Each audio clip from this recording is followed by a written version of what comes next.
Yes. What's going on, everybody in the internet YouTube world? It's David Lyon here. And in case you didn't know, I'm a magician, hypnotist, clairvoyant, psychic, speaker, all that kind of fun stuff. And today I felt inspired to talk to you guys about how to connect to your spiritual gifts, your psychic gifts. All right, so first give me a shout out. Let me know if you're online. Let me make sure my chat is working because I want to be able to answer your questions later on. So there we go. Toby, what's up? Shout outs to you. Cool, so happy to know that you guys could hear me. What's going on, Empress Pyra? So as I said, I respect you too, bro. So as I said, today I felt inspired to talk about how to connect to your spiritual gifts. You know, a lot of times on my channel, I'm usually talking about hypnosis and magic and entertainment and inspiration and that whole stuff. What I haven't really explored that much with you guys is the psychic world. You know, how to connect to your psychic gifts for different reasons. But I just felt like it was time to open myself up in a new way to you guys and help you guys take your lives and your gifts to the next level.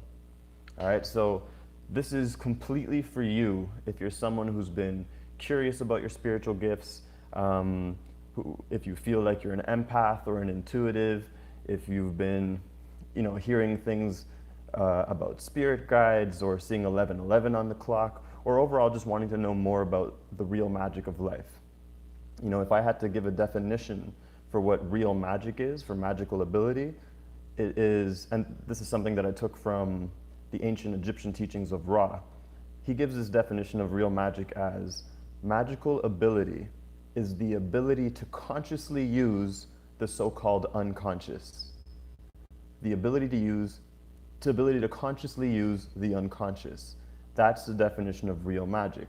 So if you've ever had the experience where you're helping a friend, maybe you're giving a friend advice or you're talking to them, and then you just feel so connected to where they're at and who they are and their problems and to their solution, where you just feel this channel running through you, and you're just feeling impressed by your own words to the point where you're like, damn, that was good. And it doesn't even feel like you speaking. That's your psychic gifts getting activated. That's you channeling from source or your higher self or your guides. So that's one example of your psychic gifts. So to give you a little bit of a backstory before we go into this, because I do want to, so my intention with this is really to give you a very practical understanding of how to connect to your spiritual gifts, how to remember, more of your higher self, and to answer your questions along the way. Because I've seen on YouTube that there's just so much fluff out there. There's those binaural beats and sounds that apparently stimulate your third eye, and there's these teachings that, I've watched a few of them that are just theory. It's lots of knowledge, but none of it's really practical. So I want to give you guys the practical ways in which I've done it for myself and that I teach my students. I work with other life coaches and teachers and experts and intuitives and other psychics, and I show them how to access more of their dormant unconscious potential. All right, so this is what we're going to be exploring with you guys, and then I'll check out your questions a little later on. So to give you a bit of a little background on myself, my untold story, so to speak. So I've been psychic all my life, but I didn't know I was psychic. And what I mean by that is, when I was a kid growing up, I was a very different kid. I was just weird by normal people's standards. I would talk to rocks and boulders and, just play with my toys in my own world. Like I very rarely wanted to spend time with the other kids doing, like sports or anything like that. I loved being in my own world, talking to my imaginary friends and all that type of stuff. And at that time growing up, I didn't know that I had gifts. I thought my abilities were things that everybody had, because it's just how I was born. I figure the same way you breathe is the same way I breathe, the same way I could see into people's minds and feel people's souls and spirits. I figured that's the same thing that everyone does. And this ended up causing me a lot of pain as a kid because I couldn't understand why I was hearing why people would be judging me, because I'd be hearing people's minds, I'd be hearing people's back thoughts, And I'll give you an example of this where I remember oftentimes as a kid, let's say I'd be drawing or doodling on a piece of paper and just in my own world, and then a family member would come up and be like, "Hey, what are you doing there, David?" But I would hear their back of the mind say, "What's wrong with you, David?" And so I would constantly hear this double talk growing up as a kid, and it would confuse me. I couldn't understand why people weren't being congruent when they were talking. I couldn't understand why there was this double talk. And so I was constantly hearing people judging me or thinking I was weird and all that kind of stuff. And so their judgment started to make me look for what's wrong with me, because I didn't know it was a gift. So I started to look for, well, if people are saying what's wrong with me, there must be something wrong with me. So I started to look for something that never existed. And this is true for a lot of us, by the way. So growing up, after experiencing a certain amount of pain, around like 6, 7 years old is when I just had enough, and I, through pain, just unplugged myself from a lot of my gifts. Not all of them, but I just unplugged myself from a lot of my gifts. And this is where I started to lose myself in life. And so growing up, as I unplugged myself, as I grew up, eventually I forgot about my gifts, and then I forgot that I forgot until I just had complete amnesia for ever having any type of psychic gifts or seeing spirit or any of that type of stuff. And what ended up happening is, as I grew up, at 16 is when I saw David Blaine on TV, and I got inspired and I became a magician, and and started to try and find, like, what's that thing that made me special? What's my gift? That's what I was really looking for when I first found David Blaine on TV, not realizing that the gift I was looking for was the one that I unplugged from when I was a kid. So what ended up happening is, because I was so insecure at that point in my life and became popular very quickly through becoming a magician and a hypnotist and all those things, I started to go into my ego and became very cocky and arrogant and all those type of things, because from my perspective, all I wanted to do was fit in with people, because I was, like I said, I was constantly judged, I was bullied. And so when I became a magician and I was blowing people away and then everyone accepted me, I saw that as my opportunity to finally fit in. Now I could finally be like them, because who I am obviously isn't good enough. Who I am keeps getting judged and bullied, so I started to reject the real me, the parts of me that was, that was sensitive, that was silly, that was goofy, that was more playful, that was nerdy, all those type of things. And I adopted the personality of who I thought I had to be, which was more macho and arrogant and cocky, yo-yo, and all those type of things. And as I became who I'm not, as I became this illusion of myself, I lost track of my magic, my true magic. And this carried on for many years. It carried on for, I don't know how many years, maybe like 3 to 5 years. So I started performing magic for people around 21. That's when I got really popular. And this continued till I was about 25. And it was actually when, as I started to climb into the celebrity world and my YouTube channel got really big, and I got invited to Toronto, and then I got invited to perform for Drake. That was, funny enough, performing for Drake was actually the trigger or the catalyst to my spiritual awakening. Go figure, right? And the reason why I say that is because when I got to Drake, that was my ultimate dream. I just wanted to perform for the biggest celebrities so that I could be famous, so that people would love me and people would recognize me, and I wanted everything from the outside. And thinking that after I performed for Drake and I got my shout out and all that stuff, that then I would find fulfillment. Then I would be finally fulfilled in my life. And so after I performed for Drake, he gave me my shout out. The next day, as it rolled around, I'm like, everyone's gonna want me. My phone's gonna be blowing up, this, that, and the other. I'm a celebrity now. And the next day was just another day. Nothing was really that different. Nobody, there was Facebook clicks and likes and all that kind of stuff, but nobody really cared, and I just never really felt more empty in my life. And that was the moment that I asked myself a very powerful question. This is the question that changed my life. Whereas I asked myself, what is it that I'm not seeing? What am I not seeing? Because everything I was doing in my life, I was accomplishing. I wanted to become a magician, I did it. I wanted to learn hypnosis, I did it. I wanted to meet Drake, I did it. I wanted to get on TV, I did it. You know, and everything I was setting my mind to, I was accomplishing and doing, but no matter how high I climbed, I just felt incredibly empty inside.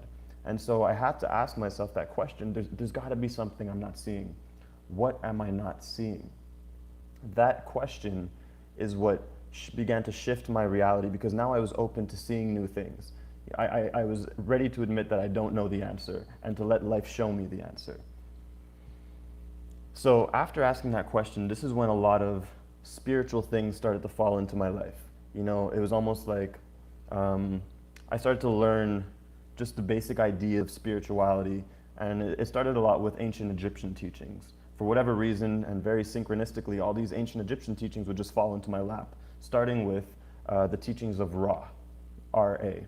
And whereas there's a book called The Law of One, which is a channeled text, whereas Ra teaches the mechanics of reality, the teachings of oneness, and all that type of stuff. So that was my, I guess, my tutorial into spirituality, for lack of a better word.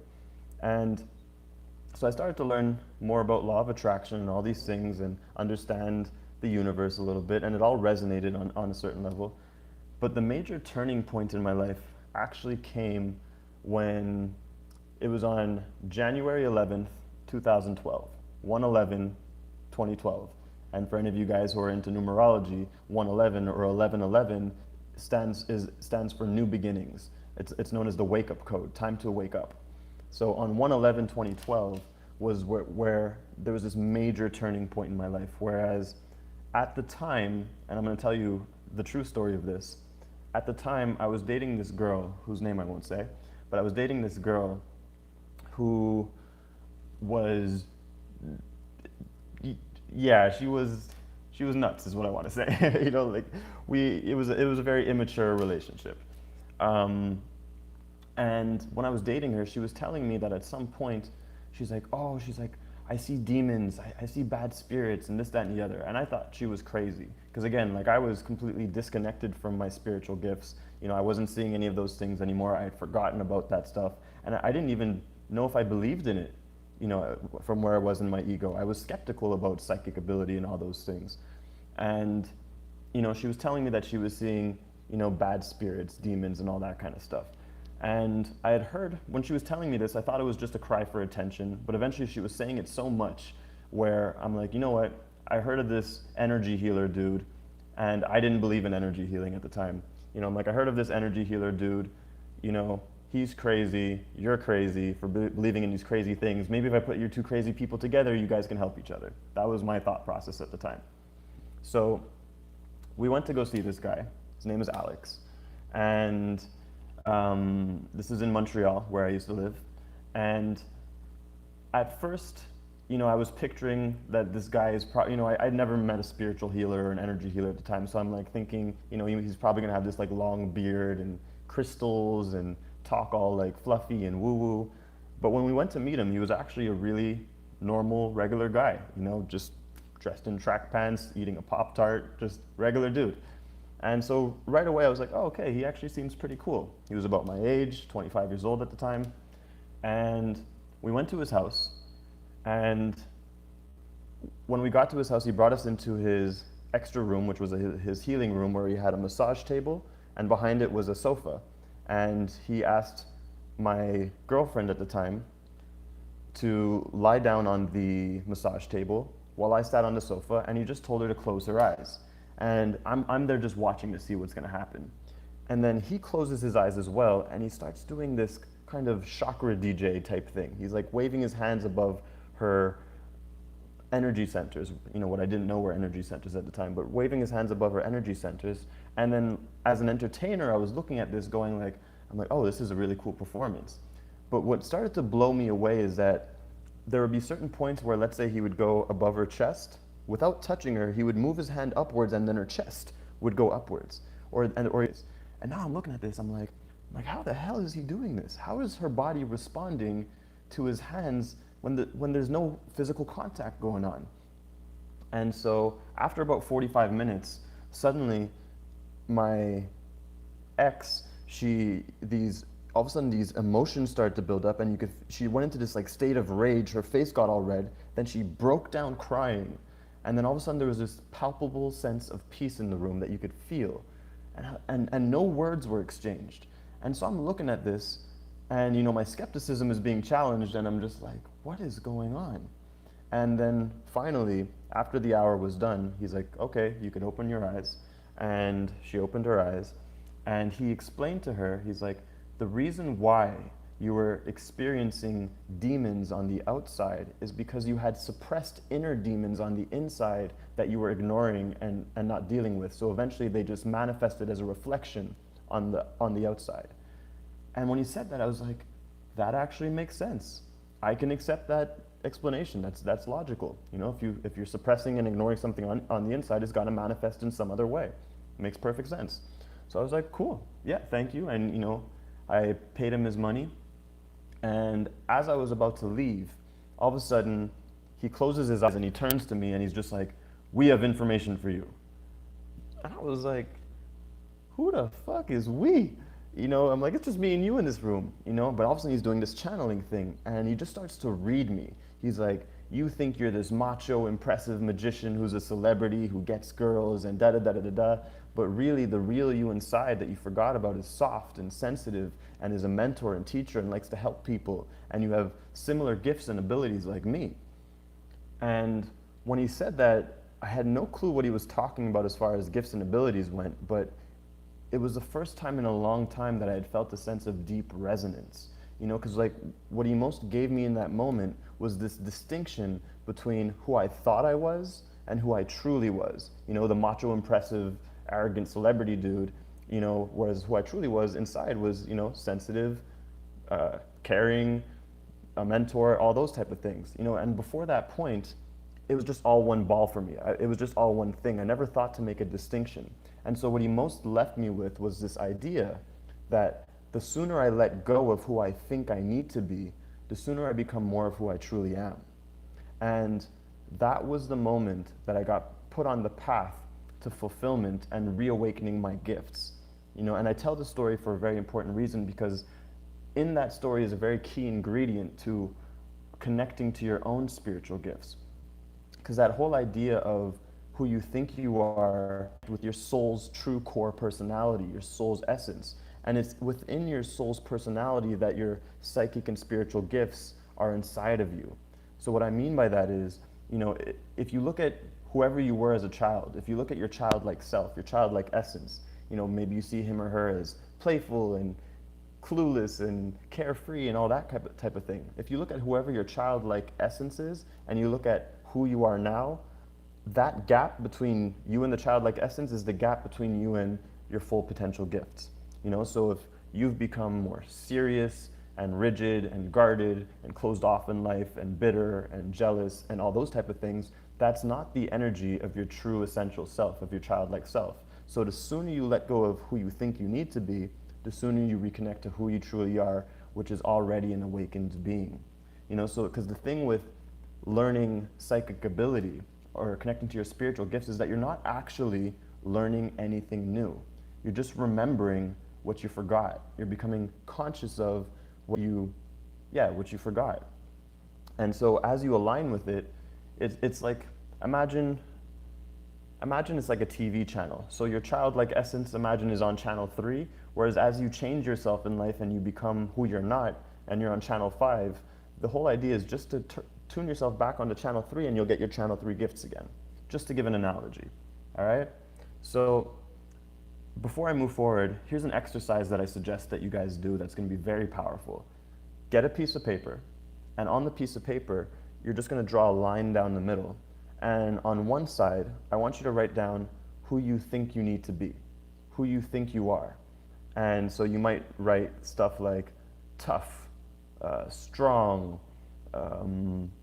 macho, or guarded. I don't know, whatever stuff is honest to you, who you think you need to be, who you feel like you have to be. And then on the other side, I just want you to write down who you truly are. So if one side was guarded, the other side might be open. If something is serious, the other side might be playful and goofy. So make that list so that you can see where you have illusions of yourself, where you have composure, where you have aspects of yourself that aren't in alignment with your true core essential self, with your soul personality, so that you can consciously choose to let go of who you're not to become more of who you truly are, which not only starts to reconnect you to your gifts, and at the end of this live, I'm going to give you a powerful hypnosis exercise that will help to reawaken your gifts even more, but it will not only start to reconnect you to your gifts, but it's going to put you on the path to fulfillment, of the path of happiness, the path of purpose, because you're going to be walking in alignment with your soul, which is who you are. All right? Let me know if that's clear. I hope it is. So moving forward, what ended up happening is, he gave me that message that really resonated with me, but still at the same time, I was very stubborn and skeptical, because he told me, he's like, we're going to be working together very soon.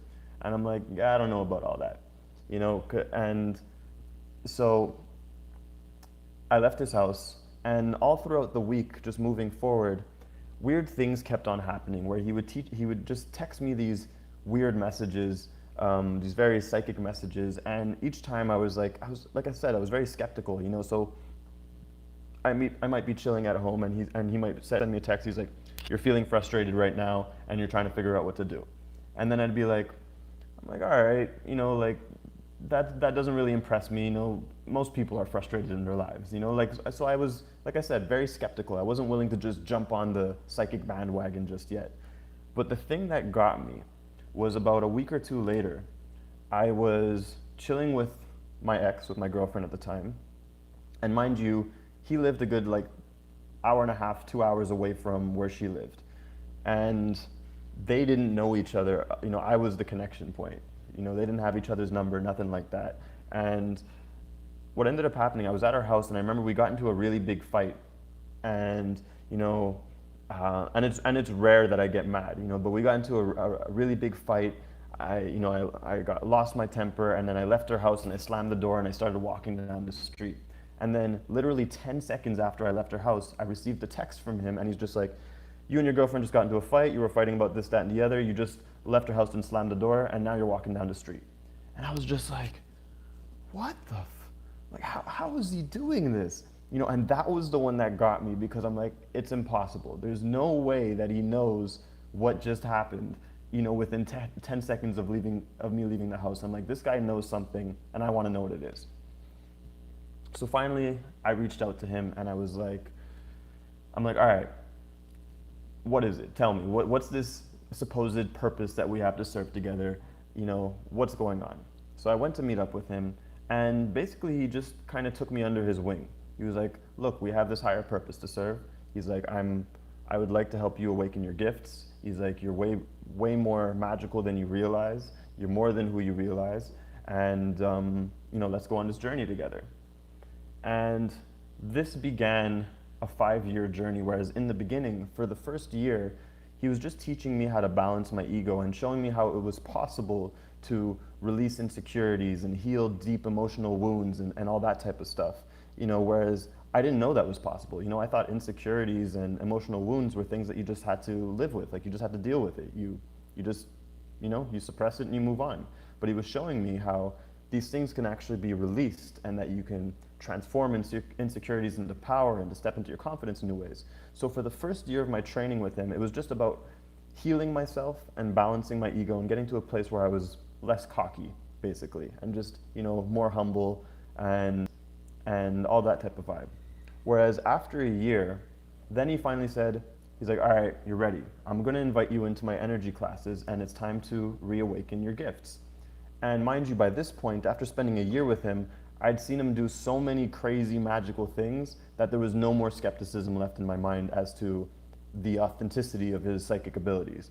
At this point now I was just excited to learn it, because I'm like, I want to be able to do that shit too. So after the year went by, he invited me into his energy class, where he would just hand select people, and we were about 8 to 10 people in his living room in this class. And I'll never forget, because I remember when I walked into the class, I think I was like one of the last people to show up. He came up to me and he tapped me on the shoulder. He's like, by the way, don't worry, this is going to be really easy for you. And I got so mad inside because I was just like, I'm like, don't do that to me, dude. Just tell me. Tell me this is gonna be really hard. Tell me it's really challenging. I'm like, I've seen all the crazy psychic stuff you do. That stuff's not easy. And he's like, no, you don't understand. He's like, you're not learning anything new. You're just remembering something that you forgot, becoming conscious of what you already do, and yeah, and reconnecting to who you really are. It's natural to you, as natural as breathing. And I was like, all right, sure, dude. And then he began to lead us through this awakening exercise. It was this exercise that allows you to reawaken your energetic sensitivity and your energy body, your light body, in such a way that allows you to feel, see, and experience energy again in a way that's very visceral, in a way that's clear. You know, and the whole point of the training was to help us remember, to teach us how to communicate with energy, how to tap into people, how to communicate to spirit guides, you know, how to just use your intuition as a tool to navigate yourself through life and to get clarity, get wisdom that you might need going throughout your everyday. And so he guided us through this energy exercise, which I'm going to share with you guys for free at the end of this. Through this energy exercise, whereas the whole purpose of it was to help us reawaken to our higher self state of being. And in essence, what it is, I'll explain. There's a cool practical understanding to this, you know, because I like to keep things very grounded, since a lot of spiritual stuff out there is very fluffy. So the understanding of this is, if you can understand that when you were a kid, when all of us were kids, because of pain that we go through, because of emotional pain that we go through, we numb ourselves. Because we don't know how to deal with pain, we get to this place where we just numb ourselves so that we don't have to deal with it. What we don't realize is that when we're numbing ourselves, when we numb certain emotions, we're also numbing our psychic centers. We're also numbing our intuitive sensors. You know, we're numbing our sensitivity to more subtle energy frequencies. But we just don't realize that we're doing it. And this is why kids lose track of their energetic and psychic gifts, because they get numbed. So what this exercise does, it's an exercise that helps you to re-stimulate and resensitize those areas inside of you which you don't even know that you've numbed, so that they can begin to reawaken and surface, and so that your energy body could turn on again. Does that make sense? So that's the practical understanding of it. It's just a way of resensitizing your being and reawakening to your energetic gifts by stimulating what was numb and making it sensitive again. Now, by doing this, there are side effects, you know, and I'll mention this now because it's not one of those things like, yeah, I'm just going to do it. When you choose to reawaken to your psychic and spiritual gifts, your life changes, you know. So, and what I mean by that is, on one level, the things that you've numbed, when you choose to resensitize them, those things, you know, those emotional pains can, and chances are will, begin to surface, and you'll feel them again, not so that you can suffer, but so that you could finally release them, so that you can finally realize that they're not there for you to suppress or ignore, they're there for you to release, so that you can free yourself of those emotions, and then have your energetic sensors be clear to just feel the energy of reality more smoothly. I hope that makes sense. And so that's one side effect. The other thing is, when you're telling your being, when you're telling your consciousness that you want to reawaken and embody your higher self again, what happens is, as you begin to upgrade your energy, anything that's not of the energy of your higher self will begin to fall out of your life. So imagine, if you will, that you're a puzzle piece, all right? Imagine that you're a puzzle piece, and that because of the pains of life and compromising yourself and all these things, your puzzle piece isn't its full shape. It's kind of scrunched. You know, you please others, you compromise yourself, you've been hurt. And so you have this scrunched puzzle piece, meaning that the things you connect with in life are also have to fit that puzzle piece. So you have certain friends that connect like that, you have certain dreams, you have certain work, love, whatever the case may be. So when you do this exercise, what you're telling your being is that you want to go back to your fullest self. You want to go back into alignment with your higher self. So when you do that, you start to resensitize and reawaken, anything that's not your higher self, that no longer fits, has to fall off of your life, so that what is your higher self can click in naturally. So again, if you have certain ego-driven dreams, or you're in a toxic relationship, or you have toxic friendships, or whatever the case is, those things will no longer resonate with you, and you'll have a harder time connecting with them.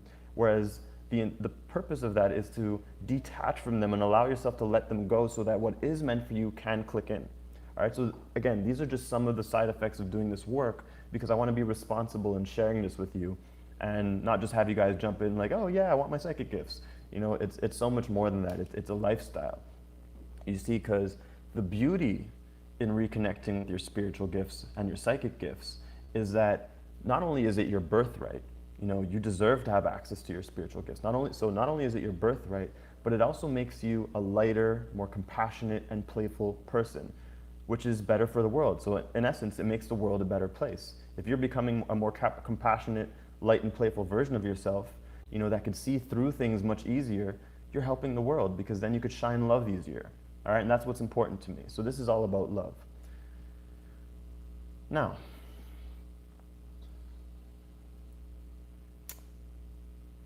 just taking a pause for a moment to see what I want to share next. So, awakens your higher self, da-da-da-da-da. Yeah, so I'll share that exercise with you. I'm going to put a link in the description. It's actually already on my YouTube channel. It's a hypnosis meditation I created called Awaken Your Energy Body. But like I said, I'll put the link down below.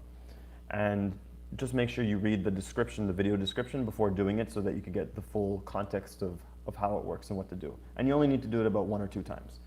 So that's basically the basic understanding of how to reconnect to your spiritual gifts. You know, whereas from there, you know, I could continue the story and tell you more of what happened, and you know, well, yeah, I guess that's how I'll wrap up the story, is that, you know, so after it was probably like 2-3 months of training with him, my gifts just awakened to such a level where I was just like, how did I forget about this? You know, because what it felt like, it felt a lot like the movie Peter Pan. I don't know if you guys have ever seen not the Disney movie, not the cartoon version, but the Robin Williams version, the movie Hook.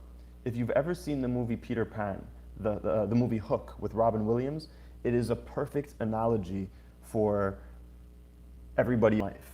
You know, because I feel like everyone has Peter Pan syndrome. So if you haven't seen the movie, basically, in the movie, it takes place after the cartoon movie of Peter Pan. So in the movie, he's already, you know, Peter Pan is all grown up, he's married Wendy, he's had kids, but he's been out of the spiritual world, the imaginary world, for so long, and that he begins to forget his reality as Peter Pan. He begins to forget how magical he really is. And you know, in the movie, you see like he's no longer playful and fun and silly. He's become rigid and serious and grumpy and bitter and just like tough and that kind of thing. And so he's gone so far from his childlike essence that he literally has amnesia for his life as Peter Pan. And then at one point in the movie, you know, Tinkerbell comes in and is like, "Hey Peter, it's time to wake up." And he's looking at her. He's like, "You're a fairy. Fairies don't exist." And she's like, "You don't remember me?" So it just shows you how much amnesia he has. And then throughout the movie, you know, finally he goes back to Neverland and he's seeing all these imaginary things. And eventually he slowly starts to wake up as he starts to let himself be a more imaginative, more playful, more creative, more childlike. Suddenly his gifts start to come back and he could fly again. And he remembers himself as the magic that he is, as Pan. It is such a perfect analogy for the humans on this planet, because that's what's going on. Everybody, or most people, have Peter Pan syndrome. You've forgotten that you're actually magical, that you have this magical world that you have access to, and it's time to remember. You know, if you've been seeing things like 11:11 on the clock, or any other number synchronicities, or just whatever case may be, if you've just been feeling the pull, that's probably why you're watching this video right now. It's time to wake back up. You deserve it. It's your birthright. Okay, so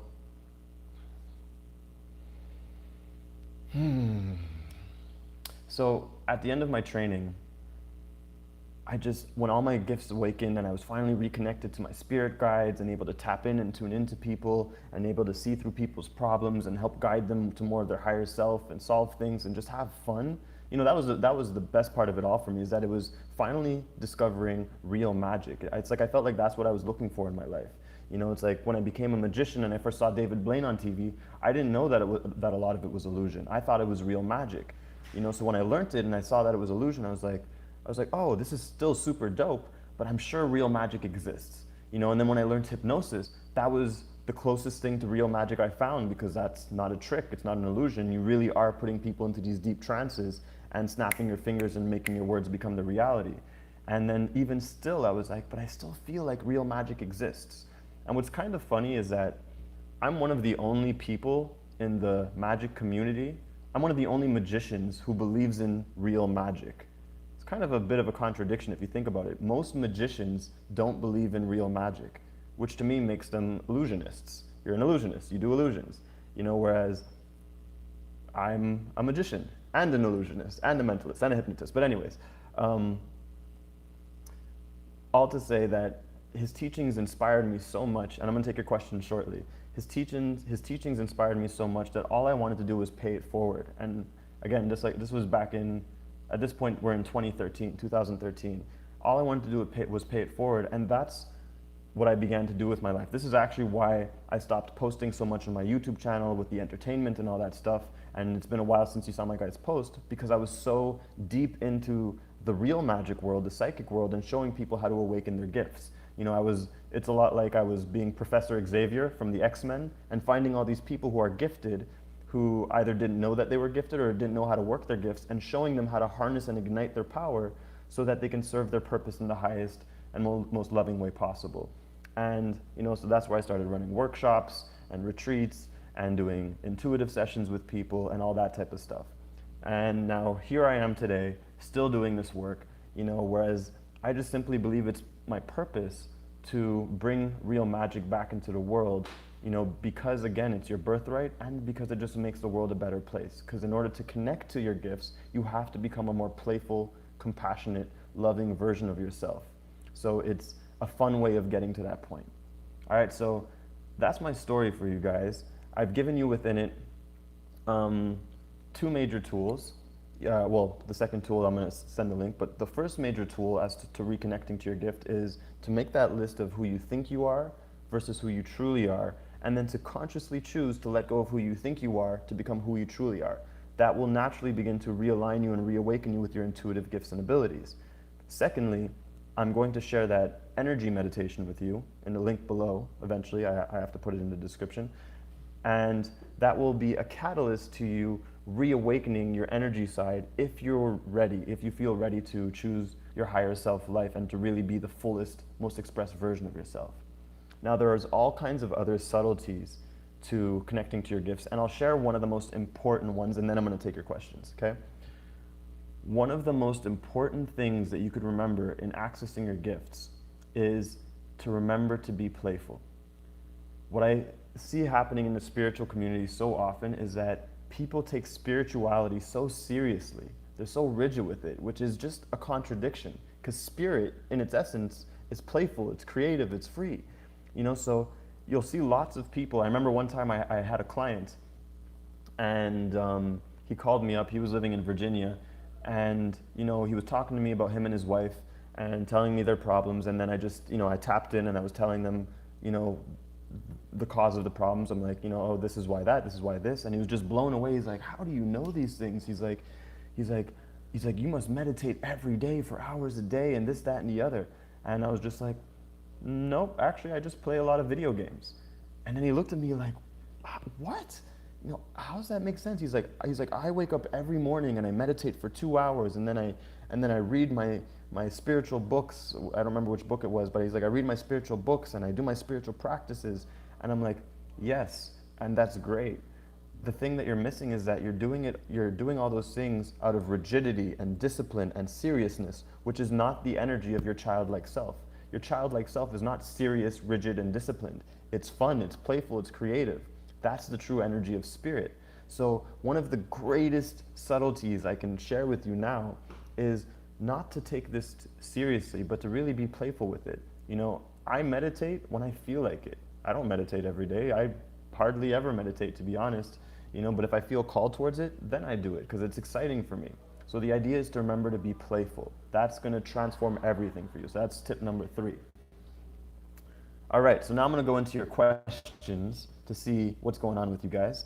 So if you have any questions about how to connect to your spiritual gifts or anything that I've shared, let me know and we'll dive in.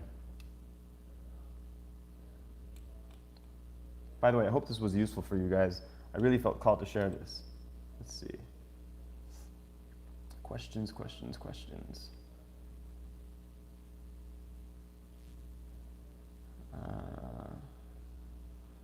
I'm not going to be talking about hypnosis now because this isn't the topic we're exploring. I want to stay on topic as far as how to hypnotize people.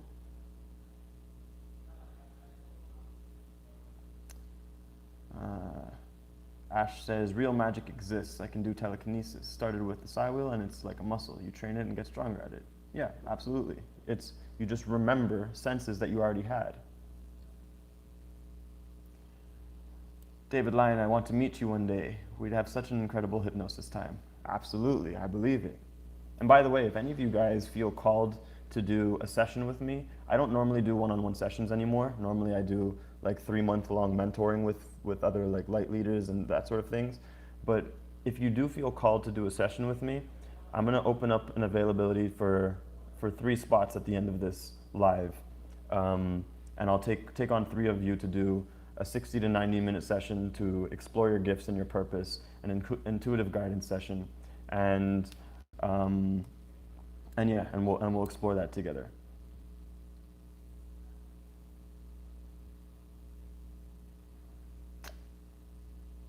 Let's see. Hello, King. Why can't we tip? I appreciate that reflection. That's actually a good idea. I could definitely put a donation link. Is that something that you guys feel called to do? If I put like a PayPal donation thing, would you guys feel called to support these conversations in that way, so we continue doing them? Let me know.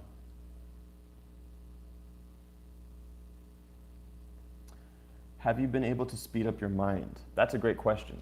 So what's interesting is that as you learn psychic ability, it's actually not about speeding up your mind, it's about letting go of the mind. It's about going from mind to feeling, to a place of no thought. So where I exist in myself now is I don't think. There's no chatter going on in my head. It's purely intuition.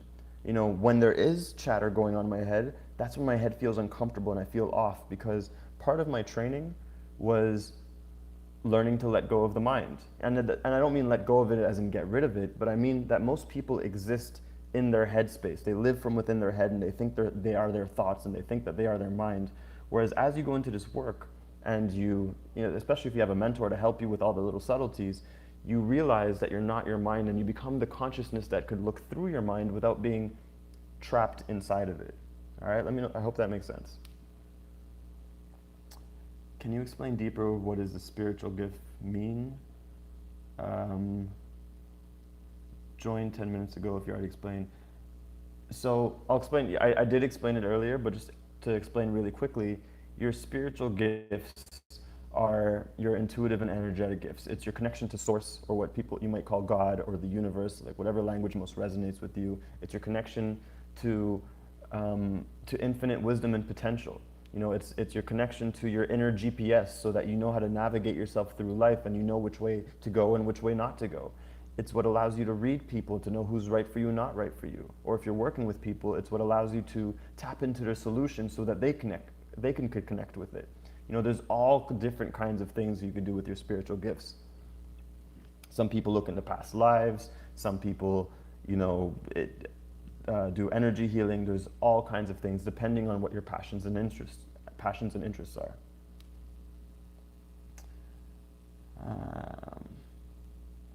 Do you know how to get rid of evil, dark energy and cleanse yourself spiritually? I'm afraid when I was in a dark time of my life, I gave over to any power out there to help me out the situation I was in. That's a great question that comes up a lot. And here's my view on all that stuff. There's a very powerful law of energy that says you can only perceive what you are the vibration of. All right? And what that means in more simple terms is whatever energy you are. So if your intentions are pure and you're a good person and you don't surround yourself with toxicity, then you're going to be on a vibration whereas you can't perceive darker things. Does that make sense? So, for example, in my own life, just the fact that if you believe you need to protect yourself, that belief means that you also believe that something can get to you. Whereas my belief that I choose to hold is that nothing can get me because I'm light, I'm love, I'm awesome. don't feel any fear because I know nothing could take my power. That's an illusion. That fear is an illusion. So the idea is that as you ascend into more of your light and more of your true understanding of yourself, it's really just about releasing, releasing toxicity from your life, choosing to have pure intention, and being the most compassionate, honest version of yourself. And that way, if your energy is here, you'll start to rise your energy, and you'll no longer perceive anything that's not on these channels. If you go up to channel 7, you can't watch channel 3, as an example.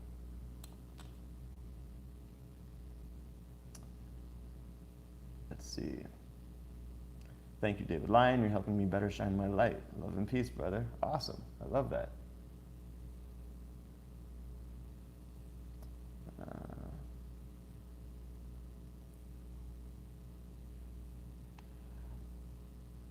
Let's see. Are you going to do another live stream about hypnosis? Yes, I will. I don't remember when I have it on my schedule. I think it's on my schedule for Thursday to do a live about hypnosis and how I realized hypnosis was a powerful tool to change lives and a bridge to the spirit world. So I'm going to be talking about that, I think, Thursday. I have to ask my trusty assistant what my schedule is. Let's see. Do drugs such as marijuana, DMT, or LSD hinder or support spiritual gifts? That is such a great question. I love this question. Does smoking weed, doing DMT, doing shrooms, do they hinder or support your spiritual gifts? The answer is it depends on your intention when you're using those things. All right, your intention is everything. And what I mean by that is, let's take weed for example. If you smoke weed with the intention of escaping your emotions, or just just as a filler, or just because you're bored and you don't want to deal with things, that's not a positive intention. That's you trying to just not deal with reality or escape from things. So that's not going to help your spiritual gifts. However, if you smoke weed or whatever else with the intention of celebration or excitement or to complement your already great vibes, that's a great intention to do it from. It's from a very positive energy space, because you're not doing it as a crutch, you're not doing it to escape, you're simply doing it out of a state of alignment, out of a state of enjoyment. And so the same is true for any other of those psychedelics or whatnot. It's the intention that you're approaching it from. For example, the times I've done ayahuasca, I've done shroom ceremonies and all those things. And for me, it was always with the intention of growth, of wanting to know more of myself. Teach me what I need to learn, show me what I need to see. And it was from a place of excitement. It wasn't from a place that I was lacking anything, like I needed it to give me something that I don't have. It was, ooh, let's explore, let's be curious, let's discover. It was from the childlike state. So the energy you approach it with and the intention you put in is what makes the difference. If you want to learn more, by the way, if you go on my website, livingmagic.life, there's a few blogs, and one of them is, I wrote a blog called The 5 Spiritual Laws of Smoking Weed, and a few other really cool blogs that I think you guys will find very insightful and interesting.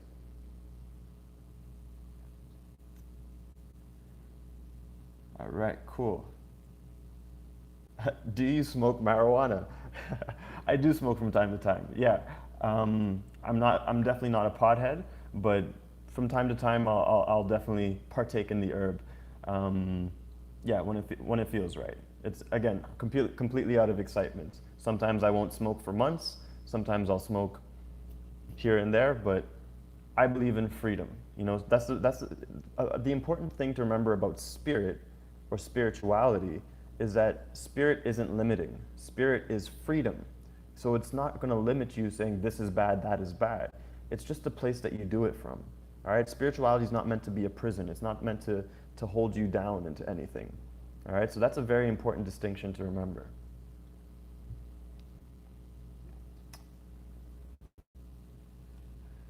You have helped me to understand so much in the past 2 months about life and how to help other people with their lives. That's amazing, man. That makes me really happy, because that's what I'm here for. I'm here to shine, to help you shine so you can help others shine. Because that's, at the end of the day, that's your purpose. All you guys who might be wondering, like, what's your purpose in life and trying to find that thing and having a hard time doing it, your purpose isn't a thing. Your purpose is simply to shine.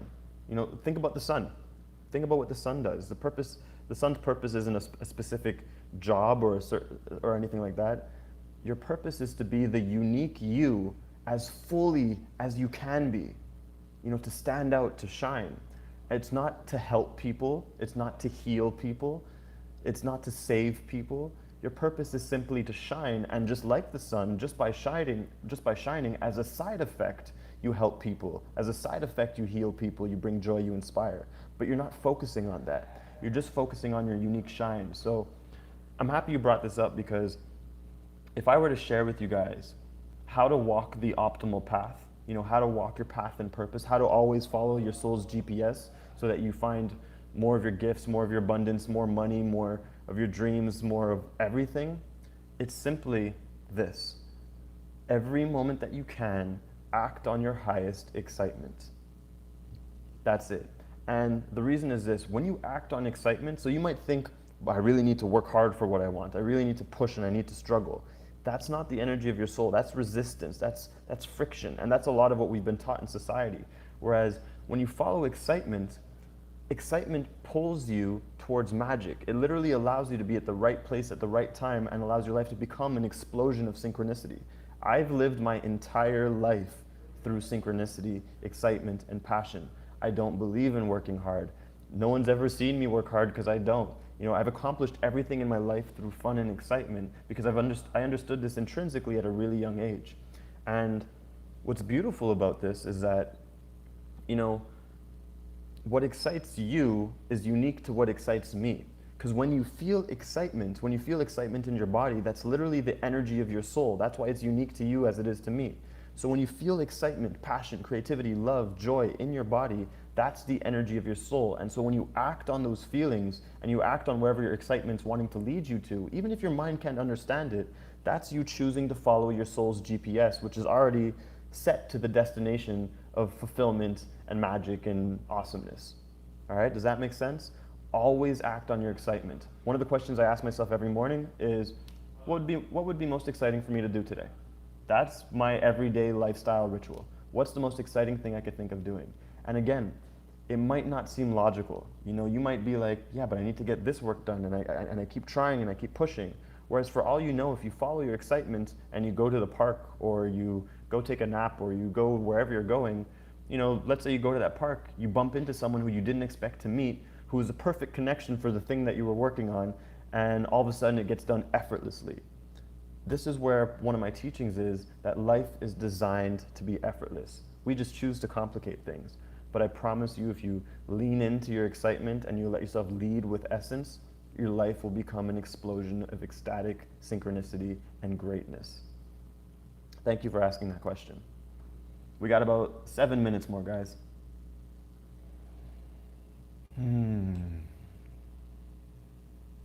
David Lyon, love, peace, and happiness to you, brother. Cannot playful mind ever become too playful in a way that will distract you or de-unconstructive to connect with your spiritual gifts? I don't understand your question. If you could ask me that again, that would be helpful.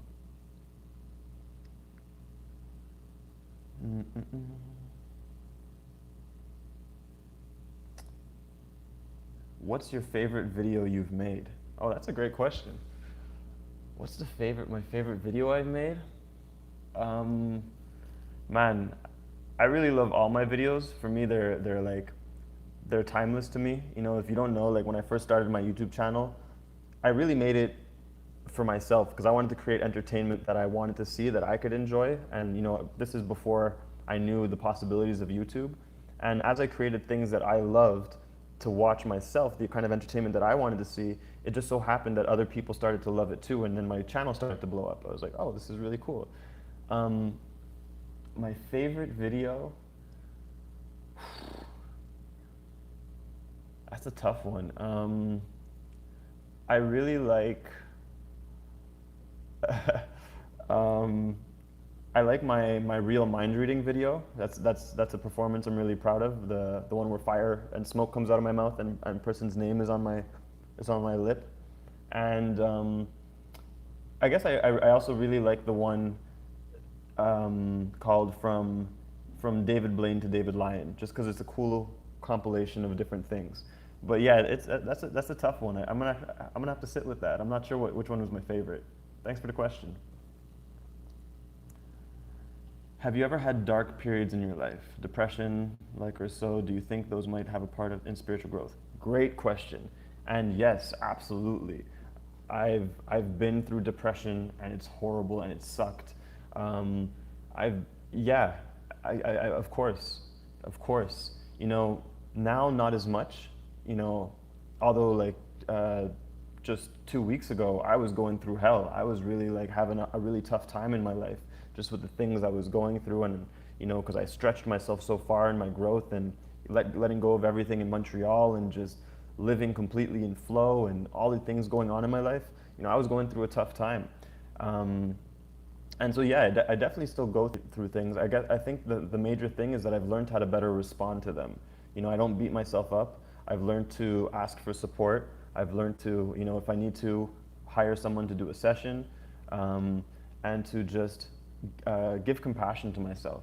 But yeah, I went through a pretty bad depression, I think it was about 2 years ago. And what I realized about my depression, you know, when I broke through it, it took me about a week to break through it. And I was actually happy I went through it because my depression taught me that there were parts of myself that I was suppressing. You know, at the time, what I learned about depression is that depression is you literally depressing an aspect of yourself, thinking that you need to fix yourself or that something's wrong or that parts of you are bad. That's what a depression is. And so at that time in my life, what I realized is that I was depressed because I bought into this belief that I have to be a saint all the time, that I have to be light and love all the time, and I was ignoring my more raw side, my more wild side, my more mischievous side. Not bad side, I'm never malintended, but just a part of me that, you know, might be like, I don't give a fuck, you know, like, or just, that's just more raw, you know, it's that more fiery side of me. And because I was depressing it, I felt depressed without knowing why. So what I ended up learning was that as soon as I accepted that part of me and was open to experiencing new things and being more wild and being more that side of me, my depression healed itself and went away. All right, so I hope that's useful to you. I wrote a whole blog post about it as well. I should post it on my website. It's actually on my Facebook in one of my profile photos, but I will definitely add it to my website as well.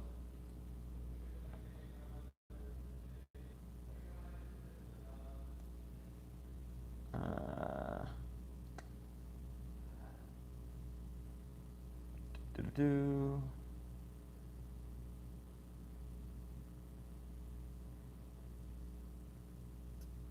David Lyon, do you want anything from those interested in doing sessions?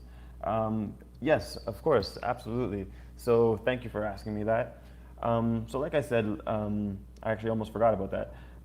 I don't normally do one-on-one sessions anymore, but I do feel called to do something with 3 of you guys. Whereas, let's see, what are we gonna, let's create something amazing for you. Let's do something in resonance. So, what I feel called to do is, for those of you who want to do sessions with me, you know, normally I charge a lot for my time, and what I do want to do is be accessible for you guys. So for the first, how am I even going to have you guys reach me? Okay, I'm going to have to figure out how I'm going to have you guys like send me a link or something like that. But the first 3 of you who reach out to me who want to do a session, I'll do it for you guys for $222. All right, $222. We could do a session, and it'll be a 60 to 90 minute session, face to face, and I'll do intuitive guidance with you guys. All right, so if that speaks to you and you just feel an inner yes, and you just, you know, you want to connect to more of your gifts, to more of your purpose, to more of your lightness, you know, to transform your limitations into freedom or whatever that case may be, we'll do a session, and I'll take on 3 of you guys. And the way that we can follow that is I'll at the end of this video, I'll leave a description, I'll leave a video description, I'll leave a link in the video description, whereas you can contact me. And like I said, the first 3 of you who reach out is the ones that we'll do this with. All right, so I'm about to wrap this up. I'm gonna see if there's any final questions that are inspiring over here. Hmm. Can the playful mind become too playful in a way that will get in the way of connecting with your spiritual gifts? In other words, when is the playful mind too playful? Um, no, you could, the playful mind cannot become too playful, but it's not a state of mind that's becoming playful. It's a state of being. Playfulness is a state of being. You know, it's not playing like playing games in your head. That's more of a mental way of doing it. When I mean playfulness, I mean look at a kid. When a kid is being playful and it's running and it's chasing butterflies and it's giggling and you know, or when it grows up and then it's playing tag or you know like teasing girls or whatever, or then when you're older and it's just cracking jokes and taking things lightly, those are all examples of states of being of playfulness. It's the opposite of seriousness. All right, so I hope this live was extremely useful for you guys, and I really had a great time sharing everything. Oh, sorry, hold on. Is there any technique that can work as anti-hypnosis if you don't want to be That's a conversation for another day, brother. We're not talking. We're talking about spiritual gifts, so we could address that in my next live. So thank you guys for tuning in. I appreciate you. I hope this was super helpful. And like I said, I'll leave any links that I said I would leave in the video description. And make sure you hit subscribe on my channel if you're not subscribed already. Follow me on Instagram. I'm very active on Instagram these days at Lionism. And if you want to connect on Facebook as well, just look up my name, David Lyon. All right, so lots of love, guys. I appreciate you, and we'll talk soon.